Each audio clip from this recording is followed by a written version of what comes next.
Turning back, I readied myself, expecting the thing to follow us. Just a few feet inside the cave's entrance, its eyes stared as it growled and howled. The cave opening was entirely blocked by the pure bulk of the monstrous animal. Raising my gun, I fired 3 more rounds. It moved quickly to the side, backward, forward, ducked, and jumped to avoid the lead balls, dodging with unbelievable speed and grace. It was a quadruped with a black furry body. Yellow and red stripes on its back mimicked the pattern of a coral snake. Saliva dripped from its wolf-like mouth, and its long, furry tail seemed to be waggling happily, pointed ears twitching with anticipation and excitement.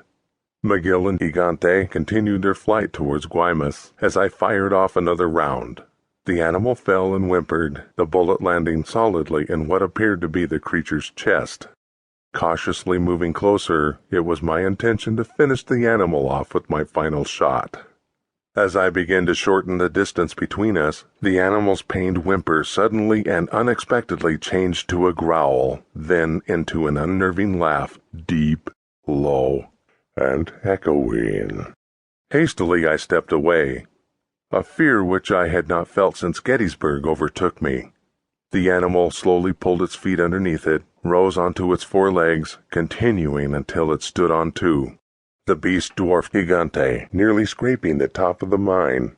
Cocking its head to the side, it held out an open hand to reveal the lead ball, allowing it to clank on the ground, and spoke. "We will finish this later." Retreating into the depths of the cave, it disappeared and uttered a final phrase. "You are too much fun. It would be a waste to kill you so quickly." Gathering my wits, I slowly made my way to Anna's inn, wondering if the monster was toying with me. Would he really let me escape?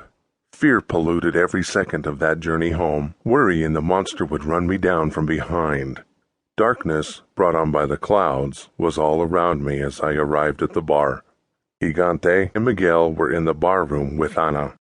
I wasn't surprised to see Maria next to Miguel. Spanish blood provided her creamy white skin. Her hair was a dark brown and her eyes a sky blue. Maria was a beautiful woman, pretty enough to put the reddest rose to shame. Much like Anna's dress, Maria followed the traditional design of the town, but was a different color, pink with blue flowers. Whimpering, the coyote was atop a blanket on the floor. At first glance, I recognized the blanket, one from my own bed. In the light, we could see the coyote's unique coloring. It was all black, darker than any coal, without a stripe, spot, or speck of any other color. "What took you so long?" Gigante looked concerned. "We thought maybe—" Not waiting for him to finish, I asked, "I am fine. How was he?" I gestured to the coyote with a nod of my head. Whimpering, the animal appeared to answer for itself.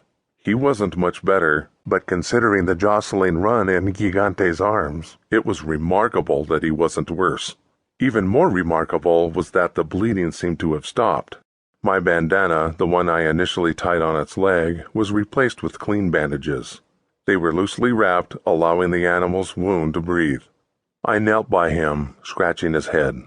The beautiful beast opened his vivid orange eyes and mustered strength, building up just enough energy to lick my hand one time before he rested his head on the blanket, closing his eyes again.